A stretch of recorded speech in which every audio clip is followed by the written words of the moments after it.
You know, when you clear out your closet, bag up old clothes, drop them in a donation bin, it feels good, right? It's like you're doing something positive, giving them a second life. Exactly. It feels like the end of the story for you, but it's really just the beginning of a surprisingly complicated journey for those clothes. A journey that maybe isn't quite what we picture. Ah, yeah. Yeah. The reality of where our donated and even just discarded clothes actually go, it often looks very different from them just, finding a happy new home nearby. Right. So for this deep dive, we've looked at quite a mix of sources, news reports, digging into the global used clothing trade, some pretty sobering findings from environmental groups, academic research. Even things like online discussions where people are wrestling with these same Yeah. issues, trying to get a sort of rounded picture. Our mission today, then, is to map out that journey. Where do these textiles really end up? What are the ripple effects, environmentally and socially? And importantly, what's being done to maybe fix this, to create a system that's, well, more sustainable. We want to give you the clear picture, the essentials, without drowning you in jargon. Okay, let's start with just the sheer amount of clothes we're talking about. hmm The volume of textile waste is, it's kind of mind-boggling. It really is. Globally, estimates are around 90 million tons of textile waste generated every single year. 90 million tons. Yeah, and just to bring it closer to home, Okay. in the U.S., back in 2018, that was 17 million tons ending up in landfills. That's almost 6% of all the municipal solid waste. Wow, nearly 6%.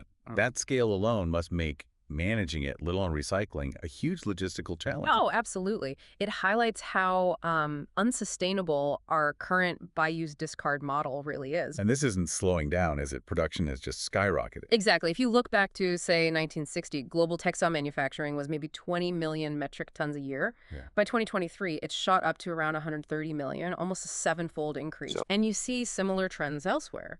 In Europe, the average person gets rid of about 11 kilos. That's nearly 25 pounds of textiles every year. 11 kilos per person. And globally, something like 100 billion new garments are made each year. That's the figure often cited. And the really shocking part, over half of those might be discarded within just 12 months of being made. That's just an incredible amount of churn, a tidal wave of fabric going somewhere. It is. And the EPA figure for the U.S. in 2018 put the average personal discard rate at about 47 kilos, or 103 pounds per person per year. 103 pounds each.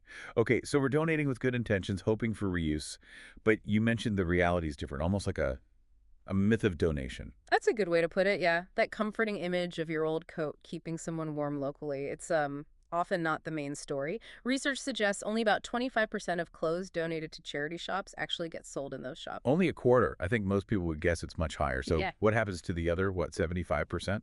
Well, that's where the journey gets a lot more complex and, frankly, global.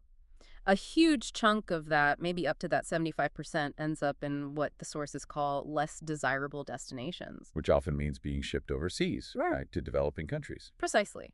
Bundled up, sold by weight, and shipped off. And we're not talking small amounts here. No, not at all. Take Kenya, for instance. It's become the largest importer of used clothing in Africa. Over the last 5 years, they received over 1 billion kilograms. A billion kilos. That's staggering for a country like Kenya. It is. It's a massive influx. And one group we looked at, Clean Up Kenya, raises some really critical points about who's actually running this trade. What did they find? Well, their research suggests that many of the local importers in Kenya are actually subsidiaries of foreign companies. Okay. So the control isn't necessarily local. Interesting. So it's a global business structure. Yes. They even describe something they call used clothing laundering, where garments from, say, Canada or Australia might be routed through places like Pakistan or the UAE for sorting before ending up in Africa. It adds layers of complexity and maybe obscures the origins. So it's less about direct charity and more about a global commodity trade. It certainly looks that way. And a major concern is that this sheer volume of cheap, secondhand clothing floods local markets. Making it hard for local textile makers to compete, I imagine. Exactly. It can seriously undercut local producers and disrupt the local economy. How can a local tailor compete with shirts selling for pennies? And it's not like everything that arrives is useful, is it? I read that a lot of it is poor quality, maybe synthetic stuff. That's a huge problem. A significant percentage of the clothing shipped overseas is basically unusable by the time it gets there, or it's just not suitable. Maybe it's damaged, heavily worn, or made of synthetic materials that aren't practical or comfortable in the local climate. Things like fast fashion items that weren't made to last in the first place. Right, polyester fleece in a hot climate, for example. So you end up Yeah. with this massive overflow that the local waste systems just cannot cope with. Which leads to what? Dumping? Burning? Both, unfortunately. Our sources describe clothes piling up, being dumped in open areas, rivers, or beaches, or being burned in the open, all of which creates serious environmental and health problems for the communities there. So the good intention of donating can inadvertently contribute to pollution elsewhere. That seems to be a major consequence, yes. And even the stuff that does go into landfills, it's not benign. No. What happens then? Well, textiles in landfills can leach toxic chemicals, dyes, finishing chemicals into the soil and potentially the groundwater. That's a risk for ecosystems and, human health. And decomposition. Right. When textiles break down, especially natural fibers anaerobically, they produce methane.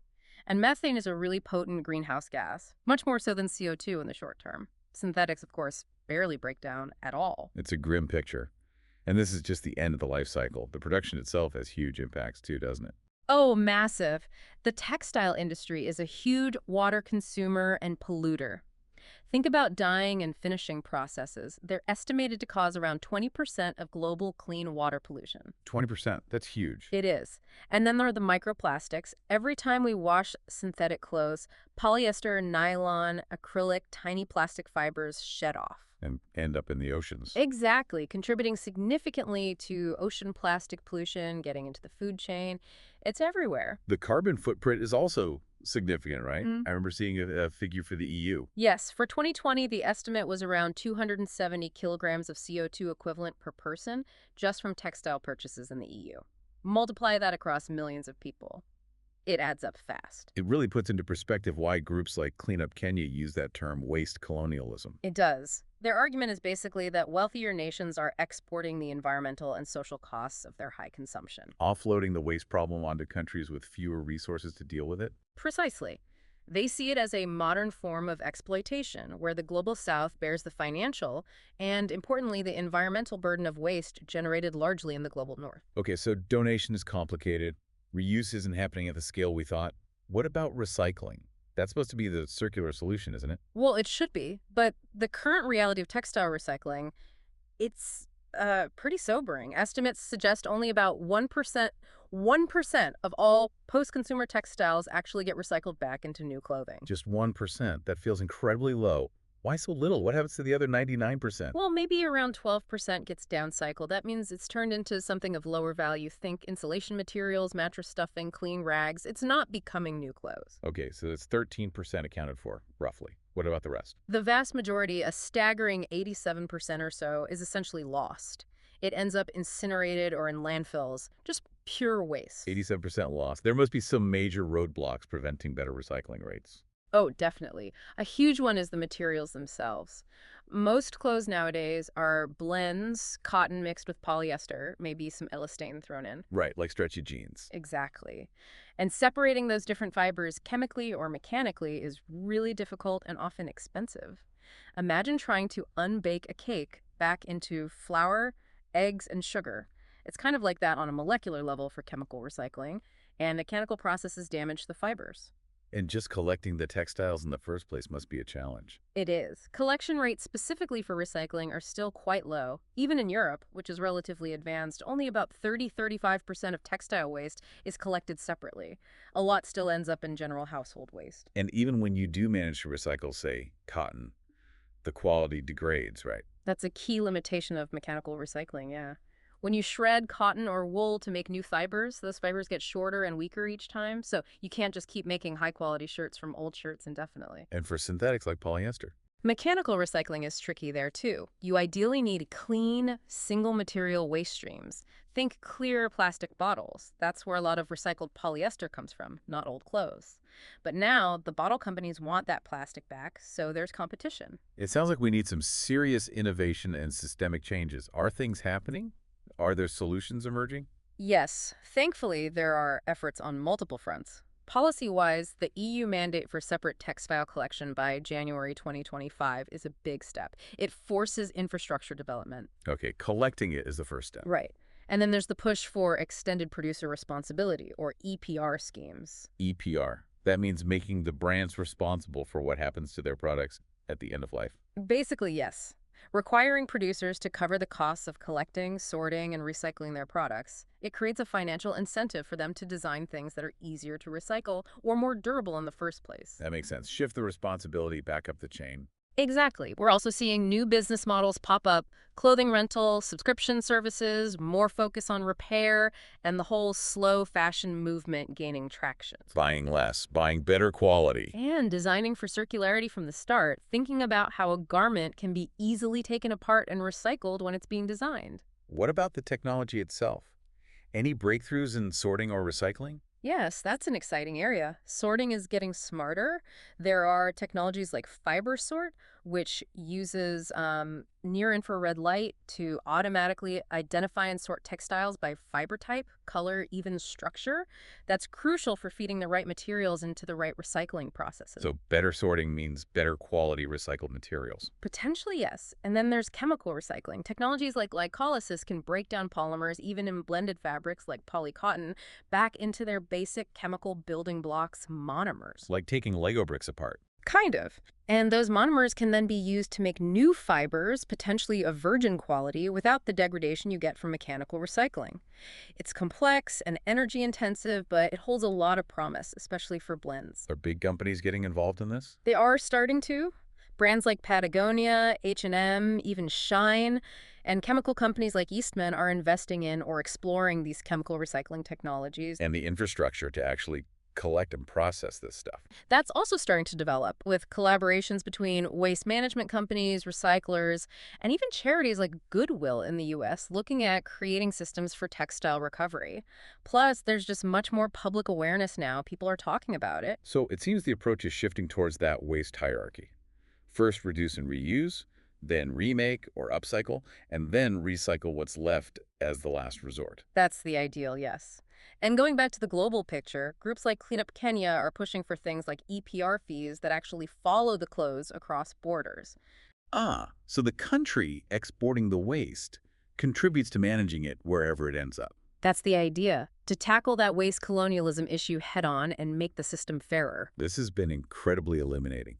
So, thinking about listeners, what are some practical takeaways? What can we actually do? Well, donating is still better than landfilling, but do it mindfully. Make sure clothes are clean, in good condition, genuinely wearable. Ask yourself, would I give this to a friend? Exactly. And for things that are really worn out, stained, or damaged, don't just wish cycle them into the donation bin. Look for specific textile recycling drop-offs, or see if you can repurpose them at home, cleaning rags, craft projects, whatever. So be more intentional about where things go. Definitely. And maybe the biggest thing is just thinking about our consumption. Questioning the fast fashion cycle. Can we buy less? Choose items that are better quality and will last longer. Supporting brands that are genuinely trying to be more sustainable and circular. Yes, using our purchasing power to encourage those efforts. Okay, so wrapping up, the main point seems to be that the journey of our old clothes is way more complex and often more damaging than we tend to think. Right. A lot ends up as waste, often burdening communities overseas, which really brings that concept of waste colonialism into sharp focus. It challenges us to think about our role as consumers in this global system. Absolutely. And while recycling tech is improving, it's not a magic bullet yet. There are still big challenges. But there are positive signs too. The policy changes, the new technologies, the growing awareness. It suggests change is possible. It does. It requires effort from industry, governments, and us as individuals. So maybe the final thought for everyone listening is, knowing this hidden life cycle, what's one small shift you could make in how you buy, use, or dispose of clothes? And what bigger questions does this raise for you about our global connections and what sustainable living really means?